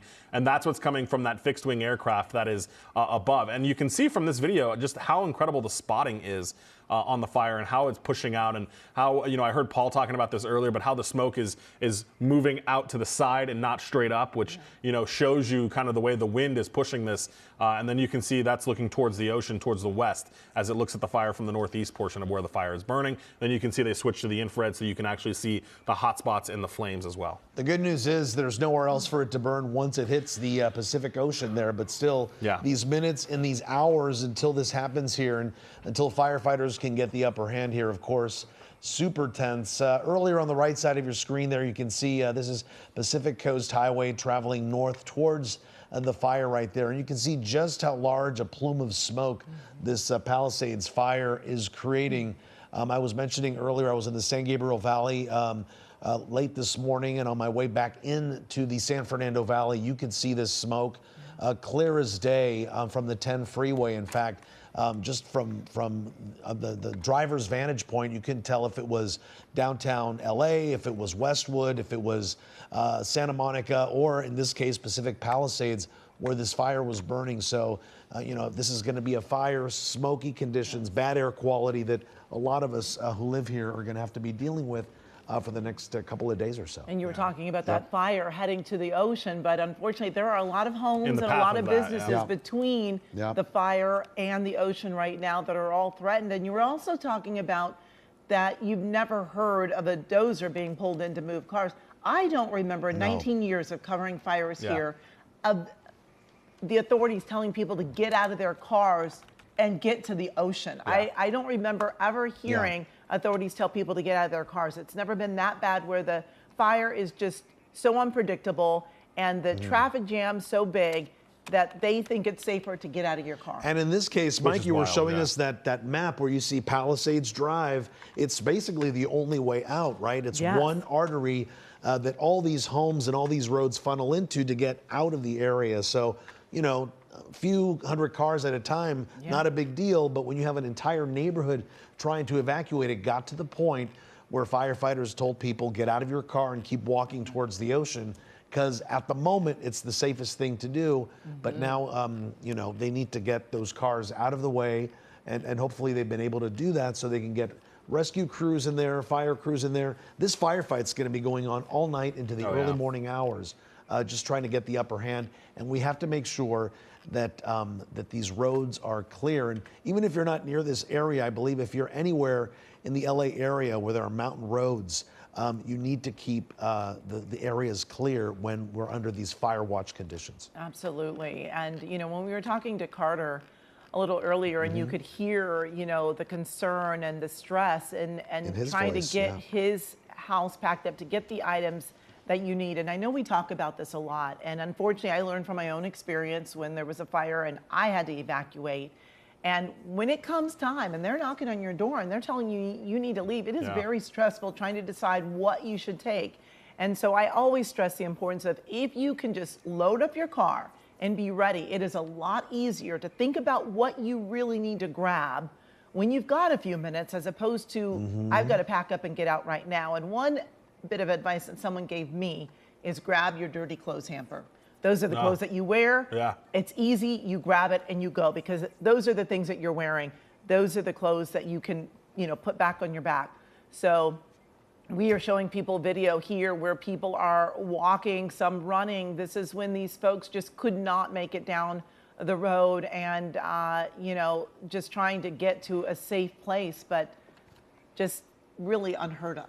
Indeed, and we heard from homeowners. Our Amanda Starantino spoke to that woman who allowed her to be on her back porch there to see the firefight happening from this great vantage point that you could see the fire move downhill. This woman is dealing not only with herself, but a 96-year-old mother, and just waiting to get the orders on whether or not she has to leave. And at last check, it seemed like they were going to be okay. But as of right now, the Westwood Recreation Center, that is the evacuation center that we've been told to let our viewers know about. That is going to be an area for overnight shelter for evacuees, and also a place where you can take some small animals. And it looks like, Amy, is this a live picture here? What is this? It does look like it might be. You can see the traffic jams continue here. Not live. Okay, it's not live. But this does look like it's a Pacific Coast Highway. We were talking about the small roadways. I mean, people were on Palisades, but only to use that to get to PCH. And PCH is not really a big road to have a lot of people trying to get out of a fire area either. And we see it backed up here. It was backed up earlier today. And, you know, folks all just trying to get away from that fire. But there are a lot of people who are trying to get out of the area. And if by chance, if you're listening to us, if you're in one of those cars and you're trying to get out of the area here, it's always good to set the air conditioning setting at recycle. So you're just recycling the cabin air. You don't want any of this outside air to come inside your car, because that's going to be uncomfortable. It's not going to smell good. And it just adds to the stress of this very stressful situation already. So at this hour, 3:16, we're waiting for a news conference at about 3:30 p.m. So in about 14 minutes from now, we're going to be hearing from officials. We'll get the very latest tally on acreage, possible homes that have been damaged or destroyed by the Palisades fire, and whether or not we know what caused this fire. Where did it spark? What sparked it? Was this accidental? Was this man-made? We just don't know yet. So we're going to hopefully get that very latest information. Let's go ahead and listen to Jonathan Vigliotti's video once again as he tried to get his crew out of the area as he was covering the fire. Let's listen in here.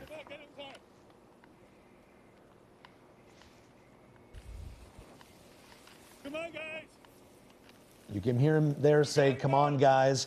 And there's his crew running right behind him here as he was able to get away from safety. And I have checked his social media at last check. He did get out of the area. He is safe, also covering this fire for CBS News. All right, 3:30, as I mentioned, is when we should be hearing from fire officials. As we see there, we're going to be getting some more live pictures there for you from the Palisades fire burning in the Palisades area. Mike? We do have more video. What we're looking at, this is again from Jonathan Vigliotti's crew, as we were just showing you them running from the area. You could just see so much smoke, and with the wind shifting, you think you're in a safe area. You're out there trying to do a job to let people know what's happening, and then the winds switch and you find yourself running for safety. And that's why, even if you're in an evacuation warning zone, it's time to go. Don't wait until you're being forced, and like you said, Amy, that people are knocking at your door to say get out. Have that ready. If you are anywhere near the fire, just go and just get through that and just get out. And if we have a second while we're talking here, I want to see if we can show you my computer, because I was just looking at where the fire was first reported, right. Which gives us kind of that perspective of where it is. And it is actually to the north end of the fire, right near the Palisades Drive area. And that's where that kind of, fire started, almost kind of where Amanda Starantino was. And we're able to kind of push through. And then it did burn a little bit to the north because, as we know, fires love topography. They love uphill. So it did burn that way to the north. But then you can see where the winds pushed it back down to the south. So I know we're working on showing you that. But it started off of Piedra Morada Drive, is where, at least where the 911 call was reported. Maybe in the backyard somebody saw it happening there. And of course, we won't have any idea what the cause of the fire is for quite some time. And here's my computer. So look, this is the northern end of the fire. I'll just kind of zoom out here and show you the whole thing. The fire was reported right off of this street. So this street right here is Piedra Morada Drive here. So this is where it was. The fire was reported by one of these residents right here. And it doesn't look, as you can see, it doesn't look like the fire actually burned on this street, but probably what most likely happened is that somebody saw it here from their backyard, and you can see this looks like it may be an origination point. Looks like there's a trailhead right there, and then quickly burned, and for a brief period of time, as we saw from Amanda's shot, burned to the north before then pushing south by the wind, or probably burned that way at both times. And you can see here on this mapping system that we've been talking about just how close. I mean, look, we're almost to the ocean here. You're maybe a couple houses away from hitting PCH. So PCH, by the way, is closed. We've been talking about that as well. As this fire just kind of pushes through, and you can just see the kind of the footprint. And again, we're talking about the hotspots and the embering that happens, the ember cast that happens. And there's no better example of that than when you look at this kind of pocket and island of fire here that obviously was driven down from here. Wind picked it up and pushed it down to the south. We just got an update here, 1,262 acres. Wow. So that is the latest update from CAL FIRE, giving us that information here. And again, like I said, they've been mapping it over and over again. So let me refresh while we're doing this. Let me refresh this live and see if I can give you an updated look at what has burned, because that's obviously what our concern is here. So yeah, look at that. Okay. Wow. So now we're looking at a much bigger fire footprint. Mostly it looks like the biggest angle of the growth has been in this area. And now you can see on this map, this is Palisades Drive that we talked about before. There was a bit of a gap on both sides. Now, as you can see, it is totally straight through. So look at this. This is very, very concerning, because now you've got this whole, look at that. I mean, home after home after home on Paseo Miramar that are now in the fires, that were in the fire's path. Again, I want to be clear. We don't know that these homes burned. We don't know that they're destroyed. What we know is that the fire moved through the area where all of these homes are. And that is a extremely large chunk of homes and structures that are in the path of the fire, that were in the path of that fire. So we won't know, obviously, until things calm down a little bit, if the homes here burned and what their status is. I believe Los Leones, okay, so remember we were talking about that fire station that everyone was concerned that was burning? 23. Yeah, 23. That's at Sunset and Los Leones. I believe I think that's this structure right here. So you can see that, I think we heard, I don't remember, Amanda maybe told us that the fire station, the members from Fire Station 23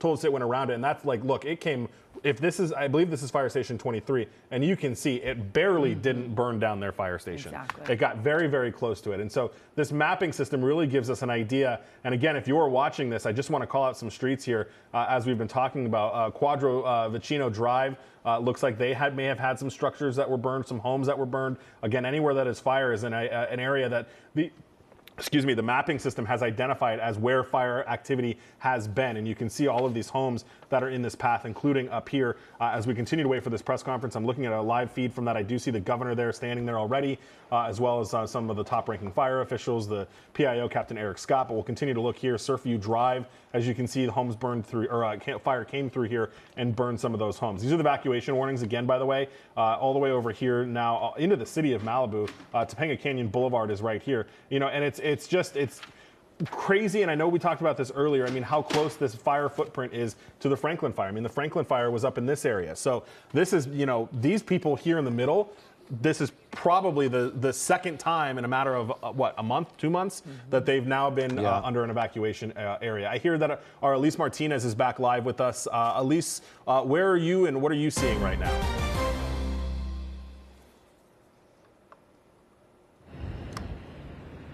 Hey, so we walked up Sunset just past Palisades to get to the area where all those people had to jump out of their cars and run down to PCH. We found it. The end is right here, and the line of cars goes back up all the way up the street. Probably, I would say at least 100 cars had to stop here. You can imagine how traumatizing this was for a lot of people. The hillside above, there's actually flames where I'm standing. It looks like a home is on fire over here. But again, you can see a lot of these cars got into collisions during all of this. A lot of these cars have mangled bumpers, and it looks like they just smashed into each other during the chaos of trying to get out of here. Again, they were coming down the hill. There was a lot of traffic, and firefighters approached them, told them to get out of their vehicles and get down to safety. And just imagine how frightening that was. But luckily, the fire didn't reach these cars, but they were blocking the roadway. So a dozer came up, and basically you can see the dozer cleared this path right here so that fire engines and trucks and first responders can get through. And if you look up there in the hillside, that's what they were fleeing from. You can see another home on fire up there. But as we continue to walk, there's just rows and rows of cars. Many of them have gotten into accidents trying to get down. You can see just how scary this was for people. We're told at least 100 cars and a lot of people in those cars got all their belongings and just went down the street. I think they are putting a hose on this area because I'm feeling some moisture, but you can see just the hillsides here. You know, a lot of spot fires in this area. Looks like they're releasing some water there. But again, this is the area where all those people had to abandon their cars and head to safety. You can see some of the lights are still on. We saw hazard lights still on. These two cars up here, one bumped into another. Oh, we're getting a very huge gust of wind right now. Well, Elise, I wonder if that dozer came and pushed some of the cars, and in pushing those cars, the cars hit each other. Do you think that's possibly what? That is very possible, but also looking at some of these cars, it looks like they got in an accident. But yes, that is another possibility, that the dozer may have done that. Just be in an emergency, they have to do what they have to do to get to these hillsides and get this fire out. But you can see just how far this line of cars goes. The dozer coming all the way up the street here and pushing them to the side. It looks like that one probably got hit by the dozer, but some of these other ones appeared to have crashed into each other. But a lot of damage to these cars. They've also had to lay hoses down this road to put out these spot fires on the side. But again, the wind's just picking up here tonight. It'll probably be a while before these people can get back up to their cars to even find out if their cars are still here. But again, that's the situation. The dozer has left, and I'm told that it went down Palisades because there's another area down Palisades where they had to evacuate their cars as well. I took a walk down there to try to catch the dozer.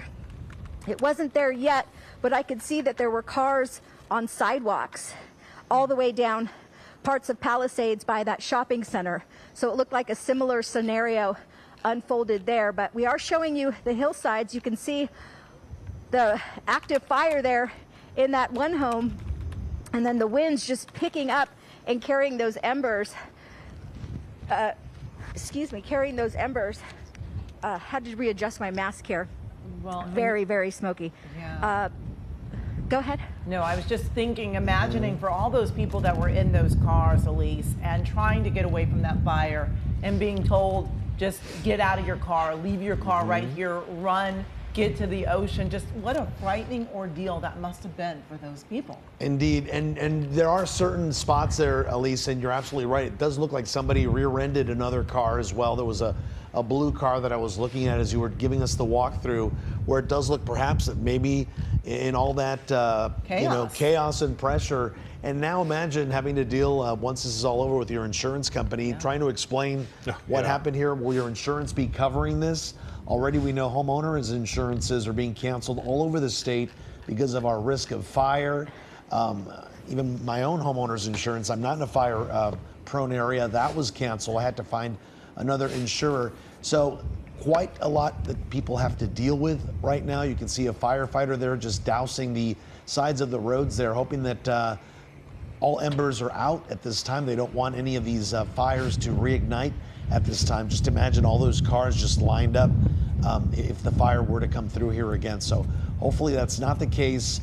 We're about 1 minute away from this news conference that we're going to be hearing from state fire and local officials as well, to give us the very latest. Mike, is that Karen Bass at the podium you see there right now? No, that's a reporter just getting a white balance for his photographer, but I do see the mayor there. Mayor Bass is there. I do see the governor there. Fire department officials from Santa Monica I've seen, LA City, LA County, LAPD is there as well. So this will be a kind of all hands on deck briefing. They've got their large mobile command post set up there from both the fire department and the police department. It looks like DWP may be on scene as well. Obviously they'll play a role in the power shutoffs and the power issues that are going on over there. But there is a large contingency of our local elected leaders there. I believe I saw some Board of Supervisors as well. I'm sure there are some city council folks down there in the mix as well. And the president was not able to travel to Riverside County today because of this. It'll be interesting to hear if either Governor Gavin Newsom or Mayor Karen Bass were able to have any kind of conversations with him today.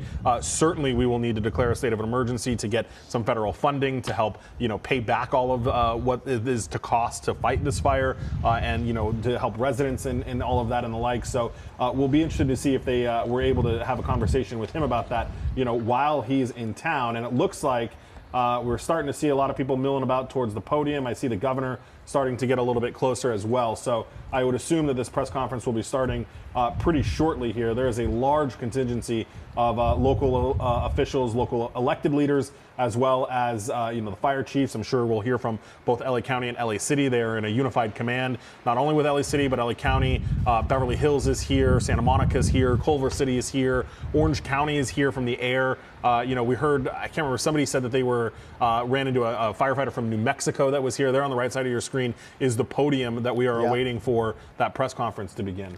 And now's a great time, right, with the president in town. You've got their ears here.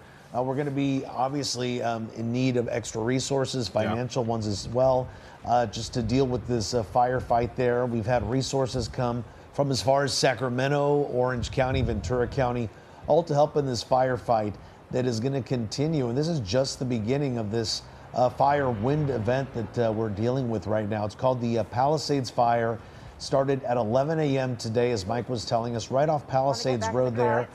Someone called fire officials and said, hey, I think I see smoke, I see fire. And very quickly, this fire grew from 200 to 300 to 772 acres.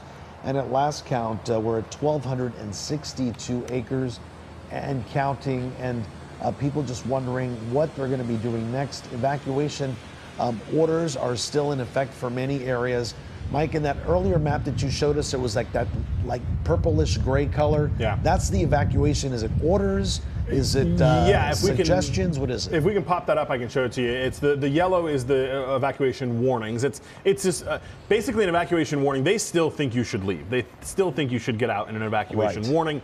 They're just not saying go right now. And I want to correct something I said. The mayor may not be in town. She may be out of town on a official business or something like that. So we'll see if she ends up talking to the podium. But here's that map that we were just referencing. That purplish gray color. So all of this up in here, this is all the evacuation zone. So that's the mandatory evacuation. The yellow is the voluntary evacuation. And then the dark red here is where the fire has actually burned. So that is the actual fire footprint of what it has gone through. And then, as I mentioned, everything in white is a structure, a home, a business, something like that. But the dark red is where it has actually burned. This, as you put it, the purplish red up here, this is a mandatory evacuation zone, and this is the voluntary evacuation zone. And I'll zoom this out a little bit so you can see kind of how wide this is. Because look, I mean, the fire footprint is here, but we're talking mandatory evacuations all the way over into here, into the city of Malibu. This is Topanga Canyon right here. So we're talking west of Topanga Canyon, and then you've got the voluntary evacuations here in the city of Malibu, as well as up here in the mountains of the Angeles Forest as well. So a significant area that is under an evacuation, either mandatory or an evacuation warning. And again, the darker reds right here is where the fire has actually burned, and that is the actual fire footprint of what has burned here. So they're still kind of milling about there at this press conference location that we're waiting on to hear at least from the governor. I don't know if the mayor is actually in town. I'll try to figure that out. But at least the governor, I have seen him there as well. So we'll be waiting for that very soon, and guys. fire officials as well. Yeah. Mike, 4:53 is sunset tonight. So we know we have about a window, about an hour or so of daylight still What are we expecting is going to change once night falls regarding the air support? Yeah, so we're very thankful. We're very lucky here in the LA County area and in Southern California to have a good host of night dropping helicopters. Yeah. So we won't lose those. What we will lose, we'll lose the Super Scoopers. We'll lose the retardant dropping tankers. Right. We'll lose the C-130 that drops a ton of water. So they'll be able to kind of do essentially maintenance on the fire at night, but what we'll lose is the ability to really dump a ton of water or a ton of retardant on it all at once and really try to harden those lines. But you know, the payoff of that, and we can check in with one of our meteorologists a little bit later, but is that the fire activity usually dies down at night. Night is usually when they can get a little bit better of a handle on things and usually try to make some progress with the fire. And the fact that the weather conditions are usually a little bit more favorable at night, plus the fact that we will still be able to use our night dropping helicopters, especially the Chinook, which we know can drop so much water out of it. Hopefully that will allow them to make some of that progress, and we'll stop seeing what we're seeing right here, which is these homes that are burning. And you know what's interesting? You know, so often we talk about fire season and that there is no longer a fire season, that fires happen year round. And I was just thinking, wow, this is a huge fire on January 7th. Yeah. This is not when we typically see these types of fires in January. Yeah. But here it is. And September, October. September, October, when we're dealing with the warm, windy conditions. And now on January 7th, we are dealing with a huge brush fire, homes lost. And, you know, it is just tough to see that this truly is a year-around problem that we have to deal with here in Southern California. It really is. And you think of the Skirball fire, which burned not too far away from here. I think, what was that, 2018, I believe. That was late December as well.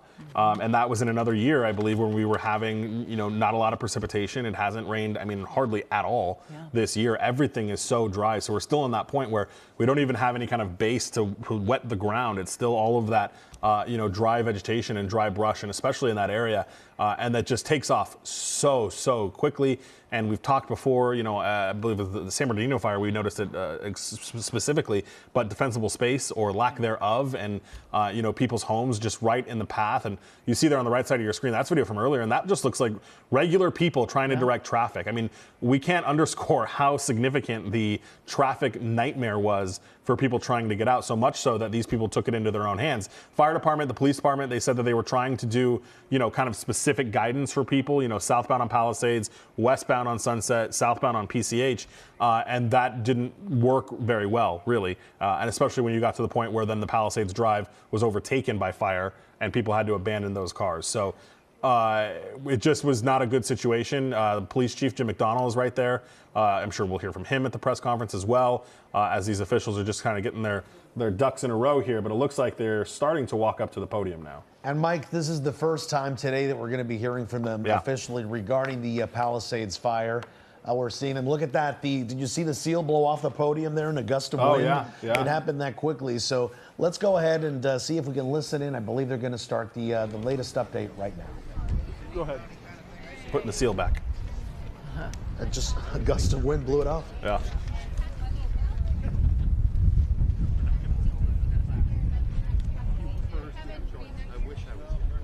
Well, as we've been saying, there are quite a few people that are going to be at this event from a lot of different agencies and organizations. And so it takes a little longer sometimes to get everybody lined up and to decide who's going to speak and who's going to say what, right? Exactly. Yeah. So here's Eric Scott. We're just okay, my name is Captain Eric Scott, the lead public information officer for the Palisades Fire.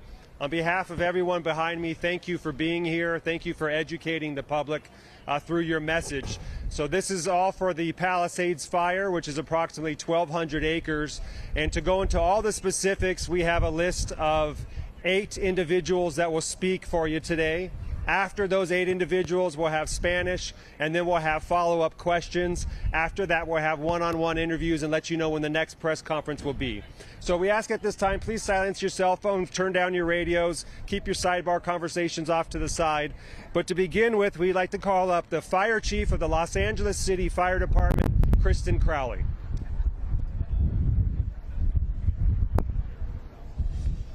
Well, good afternoon, everyone. I'll be giving you a brief on what your LEFD has done up to this point. So at 10:30 this morning, a brush fire was reported at 1190 North Piedra Miranda Drive, and our local fire station here right behind us at Fire Station 23.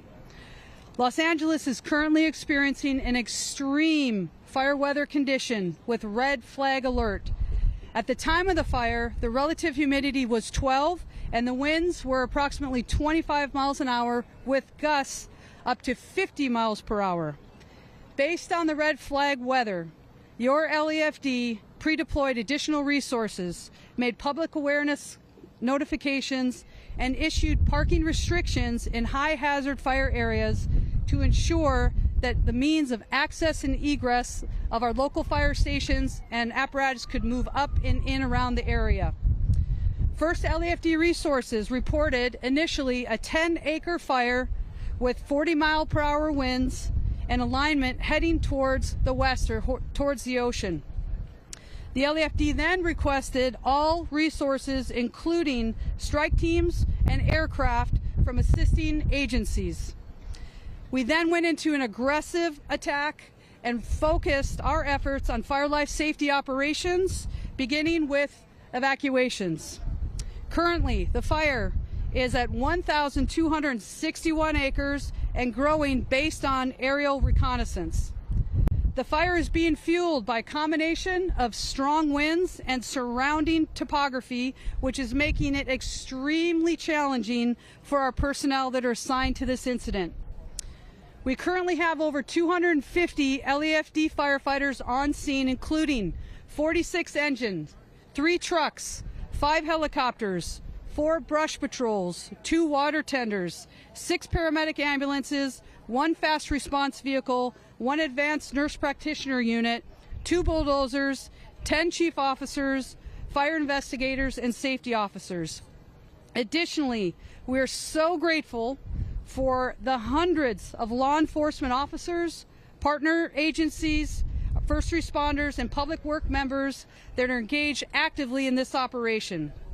PCH is closed from Lincoln Tunnel to Topanga Boulevard. Evacuation orders are in place for approximately 30,000 residents, including the Highlands area. North of PCH, south of Topanga Canyon Boulevard, east of Tuna Canyon Road, west of Seabreeze Drive and Surfside Drive. Our evacuation center is the Westwood Recreation Center, located at 1350 South Sepulveda Boulevard in LA. The population threatened is approximately 25,748. Households threatened is approximately 10,367. Structures threatened are approximately 13,208. At this point, we feel very blessed at this point that there's no injuries that are reported. We do have reports of multiple structures that are damaged.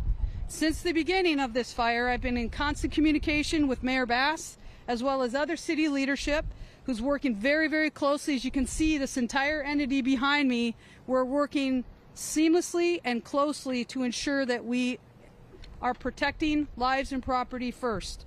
So with that, we'll go ahead and introduce the next speaker. Thank you, Chief Crowley. The next speaker will be the Los Angeles County Fire Chief Maroney.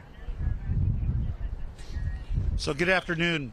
My name is Anthony Maroney. I'm the County of Los Angeles Fire Department Chief. Shortly after the start of the Palisades fire, LA County Fire did assist the City of Los Angeles with a first alarm brush assignment. At 11:30 hours this morning, our LA County Fire Department went into unified command with the City of Los Angeles, and at 12:30, our CAL FIRE partners from the state went into unified command with not only LA City Fire, LA County Fire, and LAPD. Currently, LA County Fire is providing aerial resources to fight this brush fire, including our Firehawk helicopters, our CH-47, part of our nighttime QRF resource that we have, in addition to our CL-415 Super Scoopers. We also have 3 engine strike teams assigned and almost 100 LA County Fire personnel. I want to let all of the viewers and listeners know that we are not out of danger. The National Weather Service has predicted that the winds are going to pick up and get worse. We're going to have the most significant wind event between 10 p.m. this evening and 5 a.m. tomorrow morning. So it's incumbent that everybody have a wildfire action plan for their home if they live in a brush-covered area. Please visit the LA County Fire Department website for Ready, Set, Go information. So that's fire.lacounty.gov/RSG. And for the most up-to-date incident information and emergency preparedness information, go to lacounty.gov/emergency. Thank you. Thank you, Chief. During emergencies, always by our side is our friends from law enforcement. So we'd like to invite LAPD Chief of Police Jim McDonald. Thank you very much. We are here in a support role to our fire partners. Just a quick rundown. We have over 100 officers here deployed, another approximately 60 ready to be deployed once a mission is given to them. So far, the major job for our people have been evacuation, traffic control, allowing ingress and egress to emergency vehicles, and those can be helpful. I would have an ask that if you would, please do everything you can to open up the streets so we can get the resources we need to be able to deal with this emergency. Please take this wind emergency very seriously. As you heard from the speakers before me, this is something that is going to get worse throughout the night, so we all have to look out for each other. Areas of evacuation so far, about 30,000 people have been evacuated from a total of 10,000 households or 15,000 structures, to include businesses and other buildings so far, with no injury. So we're very thankful for that. But we truly ask for all assistance that we can get in making this as smooth as we possibly can. Thank you. Thank you, Chief McDonald. We'd also like to call up LA County Supervisor Lindsay Horvath, please. Thank you. My deepest thanks to the first responders who are working tirelessly to fight this Palisades fire. Moments ago, Chair Barger signed LA County's emergency proclamation for this fire, for the severe wind event and all of the fires related to it. As the National Weather Service predicted, this is a life-threatening situation. To our Palisades and Topanga community under evacuation order, please leave. Ensure your home is unlocked, the power is off, and making sure first responders can easily access the structure. This is essential to keeping you safe and to allowing fire and first responder personnel to do their work. For our unincorporated communities in Santa Monica Mountains, including Sunset Mesa, Topanga Canyon, and Malibu, all under evacuation order and evacuation warning, please ensure you are checking emergency.lacounty.gov and heeding all door-to-door information from our LA County Sheriff and Fire Departments.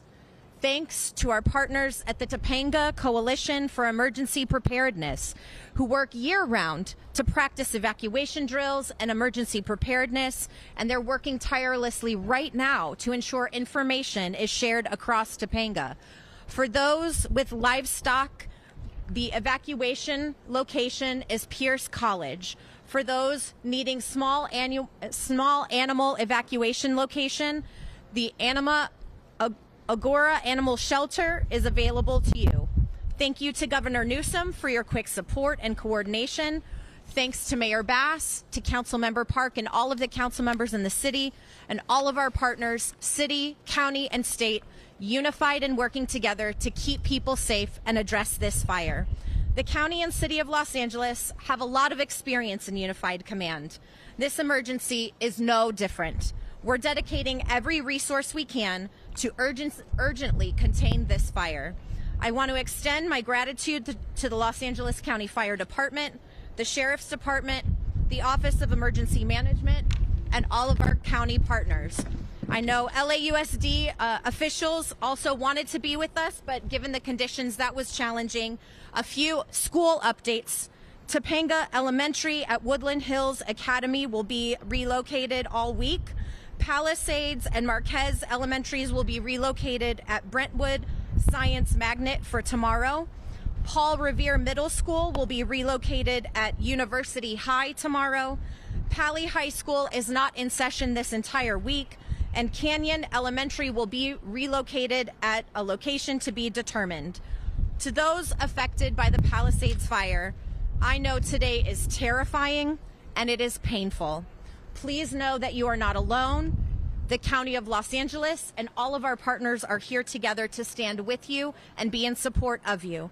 Thank you again to everyone who is contributing resources to this incident. Your partnership is appreciated and it is essential to keeping people safe. Thank you very much. Thank you, Supervisor. Next, we'd like to bring up Los Angeles City Council President Marquis Harris-Dawson. Thank you so much. I just want everybody to know that since this morning, about 7 a.m., I've been in direct communication with Mayor Bass, who's on her way home from a diplomatic mission on behalf of the United States government. She will be here within hours. Also, we want everybody to know that the city is well prepared and has a tremendous emergency management infrastructure who has been on the case since 6 this morning at the beginning of this wind event. I'm proud to say that we have some of the best men and women anywhere in our fire department, our police department, as well as their partners across the state and across the county. I am also want everybody to know that as acting mayor and president of the LA City Council, along with the county, and we'll hear from the governor later, the city of LA is declaring a state of emergency through this wind event, and we'll have all resources on deck. And our ask, our personal ask, and we'll hear from the council member from this district, but if you can stay off of our roads, please do so to allow emergency vehicles to go across the city. And also, remember, we'll continue to drive this home.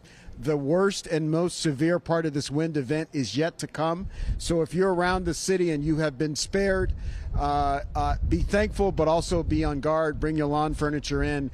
And again, help us by staying off the roads. And I will ask the council member from this district who's been on the street since early this morning, making sure the neighborhoods have the information that they need and resources that they need to come to the podium, our own Councilwoman Tracy Park. Thank you everyone for being here, and Council President Harris-Dawson. I want to begin by thanking all of our public safety partners. LA City Fire has over 250 firefighters on the front lines in the hillsides right now, actively fighting this fire, supported by more than 100 firefighters from LA County Fire, as well as additional resources from Orange County, Ventura County, CAL FIRE, and neighboring cities, including Arcadia and Santa Monica. I also want to thank our partners in law enforcement for their terrific coordinated response with us today. LAPD, LA County Sheriff's Department, CHP is here, as well as our park rangers. Obviously, the scope and scale of today's fire here in the Palisades has been terrifying. We are so incredibly grateful for the swift response. And to my constituents here in the Pacific Palisades, I want to reiterate, this is not a drill. This is an actual public safety emergency. Areas west of Mandeville Canyon and north of Sunset have been ordered for evacuation, so please make sure that you are packed and ready to go and complying with all directives being given to you by law enforcement and our partners at the fire service as well. LA City is activating emergency shelter at Westwood Recreation Center. People in the Palisades who have been displaced by today's events are invited to go there. We are working with animal services to receive and care for pets that are being displaced as well. And as additional resources come online, we'll be providing those updates for you. Local residents should follow along for additional information and updates through official city channels, as well as LAPD, LAFD, and LA County updates, as this is a dynamic situation. This is a fast-moving and growing fire, at over 1,200 acres at this point. And with the predicted wind patterns and continued weather event, we expect the situation to continue through the evening.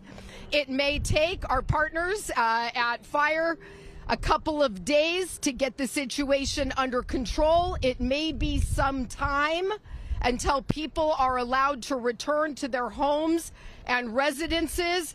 Please bear with us through this period as our public safety partners work hard to protect lives and property and ensure that this area is safe before people return. In the meantime, if anyone needs additional assistance, I would welcome them to reach out to me and my team. All of our contact information is at cd11.lacity.gov. Thank you to my friends and constituents, and thank you to all of our partners, including Governor Newsom, for being here with us today. Thank you so much. Thank you, ma'am. We'd like to now ask Council Member John Lee to please speak. First of all, I just want to thank all the firefighters who are on and first responders that are fighting this fire right now. Also, a big thank you to all the organizations throughout the city, county, and state that are assisting our firefighters in what they need to do today. As chair of the Public Safety Committee, it's my job to monitor situations all throughout the city of Los Angeles. And the most important information that I can share with you today is to all of our residents. As soon as we get any new information, we are trying to disseminate that as quickly as possible. It's important that you listen to that information. As someone who represents a district that is commonly affected by fires, I'll tell you one of the issues that we ask our residents to do is, if you're asked to evacuate, if you're asked to stay off the road, whatever it is that we're asking you, if you're in one of those affected areas, that you don't create additional problems for our firefighters, so our firefighters can focus on what they're supposed to do, and that's getting this fire out. Thank you all for being here. Thank you, Council Member. And now we'd like to ask the Governor, Gavin Newsom, to please speak. Thank you, everybody. Hell of a way to start a new year. Again, let me add my voice, the voice of so many others, in extending deep appreciation to the men and women in uniform across jurisdictions. I want to thank, in particular, Chief Crowley and Chief Maroney for your outstanding leadership, Police Chief, Sheriff's Office, all of our local law enforcement agencies that work hand in glove.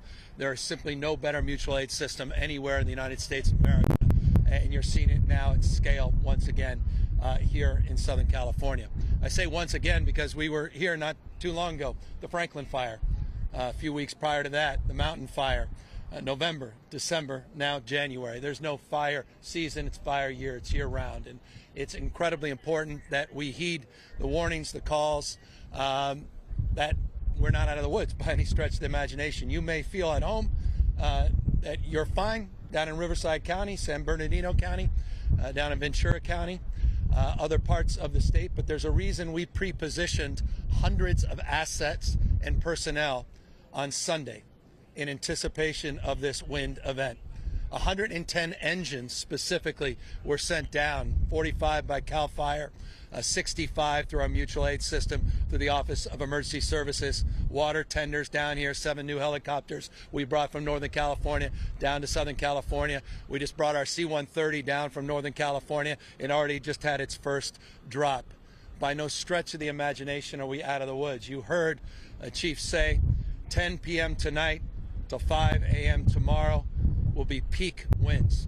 And having just quite literally an hour or so ago gone up the canyon and saw firsthand the impact of these swirling winds and the embers and the number of structures that are destroyed, not a few, many structures already destroyed, and the fact that people were still not evacuated, still did not heed the warning, were just coming down the canyon, is a reminder of how serious this moment is and how important it is you listen to these evacuation orders.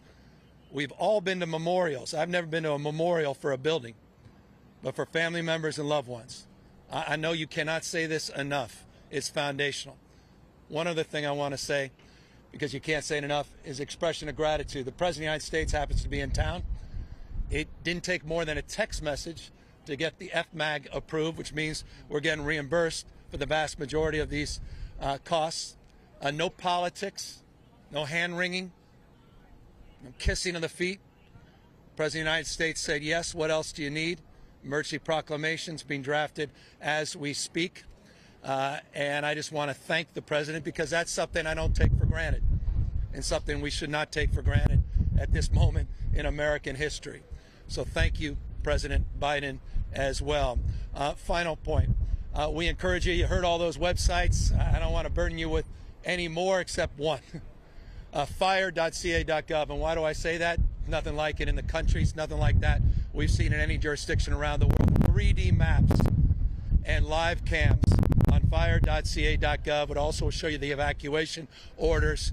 I encourage people to take a look at that site for information.